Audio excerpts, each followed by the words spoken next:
ऐसा क्या घटना घटी, कौन सा इतिहास दोबारा रचा गया, किन कारणों से भारत में बुद्धिज्म को, बुद्ध के धम्म को नुकसान हुआ, किन कारणों से हुआ? कुछ अतीत के कारण और कुछ आज के कारणों पे हम चर्चा करेंगे। क्या हुआ उस भारत को कि उसी भारत में से, जिस भारत भूमि पर बौद्ध धम्म का जन्म हुआ, जिस भारत भूमि पर सिद्धार्थ गौतम का जन्म हुआ, जिस भारत भूमि पर सिद्धार्थ बुद्ध बने और जिस भारत भूमि पर बुद्ध ने 45 साल चलकर शांति, करुणा और मैत्री का संदेश दिया, वह भारत भूमि जो एक समय विश्व गुरु बनी,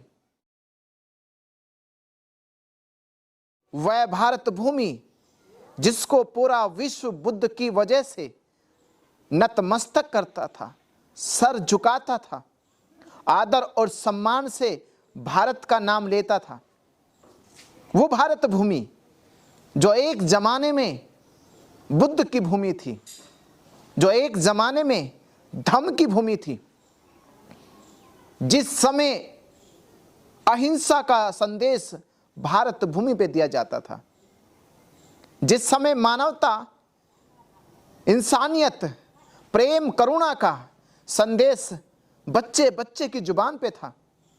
क्या हुआ उस भारत भूमि को कि कुछ ही सालों में, कुछ ही वर्षों में फिर उस भारत भूमि पर बुद्ध का संदेश नहीं दिखाई दिया? ऐसा क्या घटना घटी, कौन सा इतिहास दोबारा रचा गया, किन कारणों से भारत में बुद्धिज्म को, बुद्ध के धम्म को नुकसान हुआ, किन कारणों से हुआ? कुछ अतीत के कारण और कुछ आज के कारणों पे हम चर्चा करेंगे। किसी भी धर्म के विस्तार में और पतन में 4 बड़े प्रमुख कारण होते हैं, 4 बड़े प्रमुख कारण। इन 4 कारणों की वजह से ही कोई भी धर्म, संप्रदाय, मजहब, संस्कृति, सभ्यता, विचार विस्तार करता है। और ये 4 चीजें ना हो उसके पास तो वह नीचे दलदल में, जमी मिट्टी में मिल जाता है। कुछ ऐसा ही हुआ है बौद्ध धर्म के साथ। मैं अतीत काल के ऊपर बात ज्यादा नहीं करूंगा। अतीत काल तो इतिहास में लिखा गया।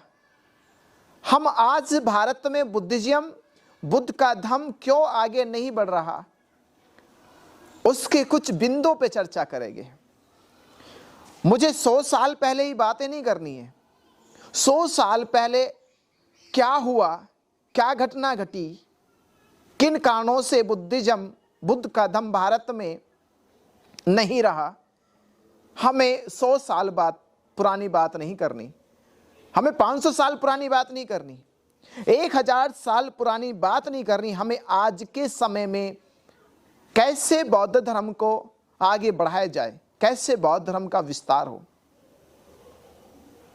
अगर हम ऐसा नहीं करते तो वह बौद्ध धर्म केवल हमारे किताबों में, साहित्यों में मात्र सिमट कर रह जाएगा। हमारे व्यवहार में, हमारी दिनचर्या में वो हमें दिखाई नहीं देगा।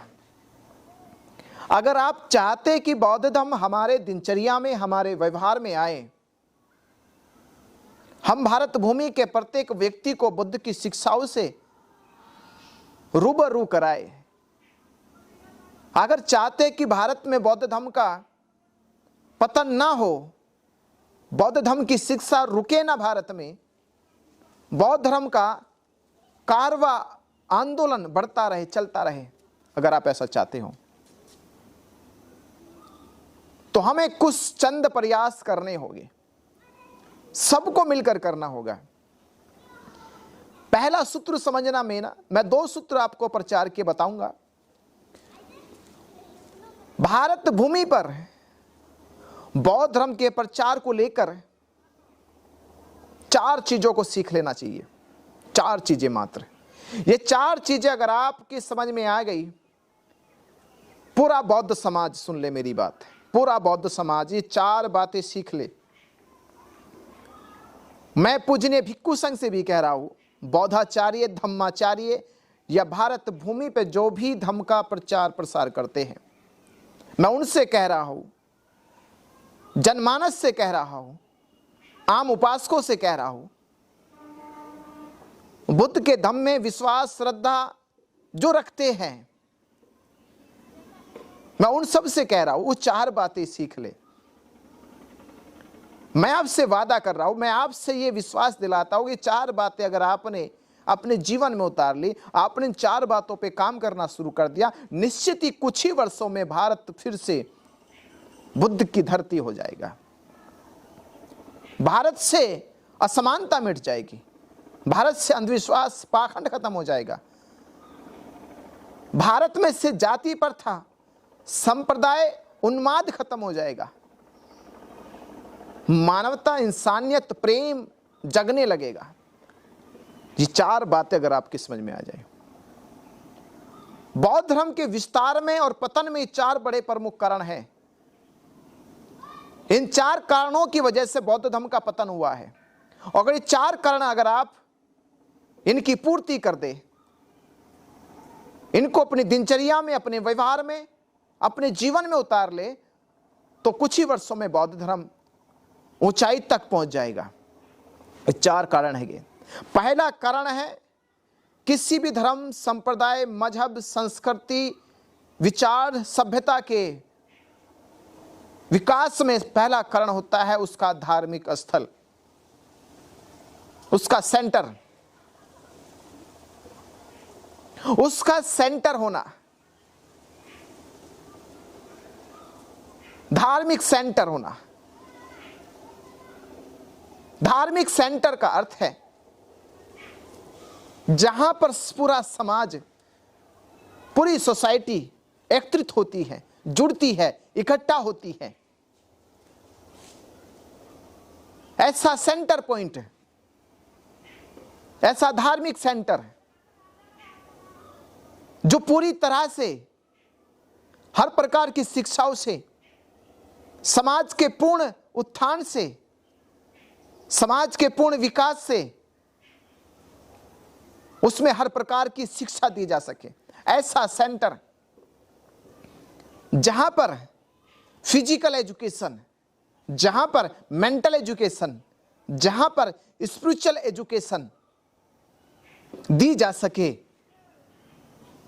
ऐसा सेंटर पॉइंट चाहिए, ऐसा सेंटर चाहिए हमें, ऐसा केंद्र चाहिए हमें, जहां पर पूरा समाज कनेक्ट हो सके, ऐसी कनेक्टिविटी चाहिए हमें। समाज के पास जब ऐसी कनेक्टिविटी होगी, पूरा समाज उससे जुड़ जाएगा। और ये कनेक्टिविटी के छोटे छोटे सेंटर पूरे देश में स्थापित होने चाहिए। ये सेंटर केवल पूजा के लिए नहीं, प्रार्थना के लिए नहीं, कर्मकांड के लिए नहीं, मनुष्य को आधुनिक बनाने के लिए, मनुष्य का व्यक्तित्व का निर्माण करने के लिए, मनुष्य के भीतर मौलिक परिवर्तन करने के लिए, मनुष्य के भीतर अध्यात्म को उतारने के लिए हमें ऐसे सेंटरों का निर्माण करना है, जहां से मनुष्य शारीरिक, मानसिक और आध्यात्मिक तौर पे शिक्षित हो चुके, वो जान सके कि मेरा इस केंद्र पे आने से कितना लाभ हुआ है। हमें ऐसे सेंटरों को स्थापित करना होगा। अभी जो सेंटर आपके पास है, जो केंद्र आपके पास है, वो चाहे बुद्ध विहार के नाम से हो, अंबेडकर भवन के नाम से हो, या किसी संत महापुरुष ऋषि मुनि के नाम से आपने बनाए हो, उनके 90% सेंटर वो केंद्र खंडर की तरह पड़े हैं। कुछ नहीं होता उन पे, कुछ नहीं किया जाता, बल्कि वहां पर बुराइयों के अड्डे खोले गए हैं, शराबी शराब पी रहे हैं, जुआ खेलने वाले जुआ खेल रहे हैं, जितना बुरा काम हो सकता लोग वहां पे ऐसा कर रहे हैं। उनको हमें हाथों में लेना होगा, उनका रख रखाव करना होगा, और जब ये सेंटर स्थापित हो जाएंगे तो आपने मील का पत्थर खड़ा कर दिया। सम्राट अशोक ने यही किया था, राजा हर्षवर्धन ने यही किया था, पाल साम्राज्य के राजाओं ने यही किया था, सेंटर स्थापित करे थे। तब जाकर भारत में नहीं पूरे एशिया में बुद्धिज्म दिखा। यह पहला कारण है। अगर आपने ये स्थापित कर दिया, बुद्धिज्म भारत की धरती में पहुंच जाएगा। बुद्धिज्म मनुष्य के कण कण में पहुंच जाएगा। बुद्धिज्म हर बच्चे की जुबान पे आ जाएगा। आप ये नहीं कर पाए, इसलिए बुद्ध धर्म का पतन हो रहा है। आपने बुद्ध विहारों को खंडर बना डाला, कोई है नहीं उनमें, कोई धर्म प्रचार नहीं, कोई विचार नहीं, खंडर समान हो गए। यह बौद्ध धर्म का पतन का कारण है। 100 साल के पतन के कारण को मत गिनो, 1000 साल पुराने पतन के कारण को मत गिनो, वह हो चुका है। आज क्या पतन हो रहा है, आज कैसे पतन हो रहा है, उसको जान जाइए। दूसरा कारण है इंफॉर्मेशन, विचारधारा। आपकी विचारधारा सेंट्रलाइज होनी चाहिए, विचारों में एक रूपता होनी चाहिए। आपके संस्कार, आपकी सभ्यता, आपकी संस्कृति में एक रूपता आनी चाहिए। बौद्ध विहारों पर साप्ताहिक, हर महीनेवार, हर तिमाही में, हर छमाही में, हर वार्षिक बौद्ध शिक्षा के सेमिनार होने चाहिए। शुरुआत करो, आप सोशल मीडिया से प्रचार करो, आप सामाजिक में जाके, सामाजिक से जुड़कर समाज में बैठकर प्रचार करो। 10 लोगों को इकट्ठा करो, 20 लोगों को इकट्ठा करो, विचार देने का काम करो। जितना विचार दे सकोगे उतना बुद्धिज्म आगे बढ़ेगा। आप विचार देना भूल गए, शिक्षा देना भूल गए, कर्मकांड पकड़ लिया। अधिकांश बौद्ध भिक्षु, बौद्ध आचार्य या आचार्यों ने बौद्ध शिक्षा भूल गए, बुद्ध का अध्यात्म शिक्षा भूल गए, कर्मकांड पे जोर देना शुरू कर दिया। पूरा फोकस आपका कर्मकांड के ऊपर। अध्ययन भूल गए, शिक्षा भूल गए, बुद्ध का विचार, बुद्ध का संदेश भूल गए।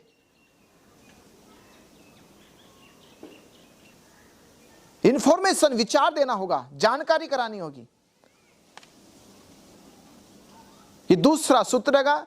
जिस दिन इस भारत के बौद्धाचार्य, बौद्ध भिक्षु या जितने भी संबंधित बौद्ध धर्म के प्रचार प्रसार में लगे हैं, वो सभी लोग शिक्षा देने का काम करें। किसी के द्वंद्व शिक्षा नहीं देनी, विरोधाभास शिक्षा नहीं देनी, विरोध में शिक्षा नहीं देनी। विरोध द्वेषपूर्ण नहीं करना चाहिए। विरोध हो पर द्वेषपूर्ण नहीं, कि किसी मात्र संप्रदाय धर्म को या किसी मजहब को ही मात्र टारगेट करना है। विरोध करो बुराई का, विरोध करो असत्य का, विरोध करो पाखंड का, विरोध करो झूठ का। और ये केवल किसी एक संप्रदाय में नहीं, जिसमें भी दिखाई दे उसका करो। द्वेषपूर्ण नहीं करना चाहिए। दुश्मन मान के विरोध मत करो, किसी को द्वंद्वी मान के विरोध मत करो। असत्य का विरोध करो, पाखंड का विरोध करो, अंधविश्वास का विरोध करो, झूठ का विरोध करो, आडंबर का विरोध करो, कुरीतियों का विरोध करो, परंपराओं का विरोध करो। पर किसी विशेष संप्रदाय धर्म को लेकर टारगेट मत करो, नहीं तो तुम्हारा विचार छोटा हो जाएगा, मिट्टी में मिल जाएगा। विरोध होना चाहिए, जैसे मैं बता रहा हूं। तीसरा कारण है मैसेंजर, प्रचारक। परम पूज्य बाबा साहब डॉक्टर अंबेडकर ने भी कहा था, आपको शायद याद नहीं होगा, बाबा साहब अंबेडकर कह कर गए थे, जो समाज अपने धर्म गुरुओं का सम्मान करता है, आदर करता है, उनको इज्जत देता है, वह समाज ऊंचाई तक जाता है। यह आपको करना चाहिए था, यह नहीं कर पाए। आज का बौद्ध धर्म का पतन होने का कारण यह है, आज बौद्ध धर्म के मंचों पर नेताओं की सेज सजाई जा रही है। आपका धर्मगुरु कॉर्नर में बैठा है, छिपा छिपा बैठा, भीगी बिल्ली की तरह बैठा है। वो लगता ही नहीं कि धर्मगुरु है, बस ये भगवा रंग का वस्त्र पहना मात्र। आपके मंच तो आपके नेताओं के उनकी शोभा के लिए सजाए जा रहे, उनके जय जयकार के नारे के लिए सजाए जा रहे, उनका सत्कार हो रहा है। वो नेता, जिस नेता का परिवार भी तुम्हारे साथ नहीं है, वो अकेला नेता अपने चेहरे को चमकाने के लिए तुम्हारे बीच में झूठा प्रचार कर रहा है। इसलिए धर्म के मंच पे, बुद्ध के मंच पर आपका धर्मगुरु होना चाहिए, उसका आदर सर्वप्रथम होना चाहिए, उसको पहले आसन मिलना चाहिए, क्योंकि वो मंच बुद्ध का मंच है, वो मंच धर्म का मंच है, वो मंच धर्मगुरुओं का है, वहां धर्मगुरुओं का आदर होना चाहिए। जिस दिन आपने ऐसा करना शुरू कर दिया, उस दिन बौद्ध धर्म भारत के कोने कोने में जाएगा। चौथा कारण है, 3 कारणों को पता चल गया आपको। धार्मिक सेंटर होना, विचारों में एक रूपता आना, अपने धर्म गुरुओं को, अपने प्रचारकों को आदर सम्मान देना, और चौथा कारण है बुद्ध की 10 पारमिताओं में पहली पारमिता दान पारमिता। क्यों बुद्ध ने अपनी 10 पारमिताओं में पहली पारमिता बताई? क्यों दान पारमिता को बुद्ध ने इतना जोर दिया? क्यों दान पारमिता के कारण अनाथ पिंडक और जैत राजा ने बुद्ध के शासन के लिए, बुद्ध की शिक्षाओं के लिए, बौद्ध धर्म के प्रचार प्रसार के लिए श्रावस्ती में विशालकाय बौद्ध विहार का निर्माण कर दिया? क्यों सम्राट अशोक ने दान पारमिता को पूरा करने के लिए अपने पूरे कोष से उसका 10% हिस्सा बौद्ध धर्म के प्रचार पे दान कर दिया? बौद्ध धर्म के प्रचार में पाल शासकों ने पूरे उत्तर भारत में धर्म प्रचार के लिए, बौद्ध शिक्षाओं के लिए अपनी आधी से संपत्ति को दान कर दिया। हर्षवर्धन ने दान कर दिया, क्योंकि बाबा साहब अम्बेडकर ने भी कहा था कि जब तक हम समाज में अपनी आय का, बाबा साहब कहते थे उन सभी संसाधन संपन्न लोगों से जिन्होंने संविधान के कारण या बाबा साहब अम्बेडकर जी के एहसानों के कारण पद प्रतिष्ठा पाई है, उनसे बाबा साहब अम्बेडकर ने कहा था कि वो अपनी आय का 20वां हिस्सा धर्म के प्रचार में खर्च करें, समाज की बढ़ोतरी में अपनी आय का 20वां हिस्सा खर्च करें। चौथा कारण है यही कि जब ये समाज ईमानदारी से, निष्ठा से, लगन से, निस्वार्थ भावना से, अपनी आंतरिक इच्छा से, स्वेच्छा से, ये नियमित रूप से, मैं फिर कह रहा हूं, नियमित रूप से अपनी आय का ये ईमानदारी से जब दान देना शुरू कर देगा, धर्म के प्रचार में नियमित रूप से जब दान देना शुरू कर देगा, ये जो धम्म, ये बुद्ध की जो शिक्षा बैलगाड़ी की तरीके से चल रही है, मैं कह रहा हूं वो बुलेट ट्रेन की रफ्तार से दौड़ेगी। वो धर्म का प्रचार गति करेगा।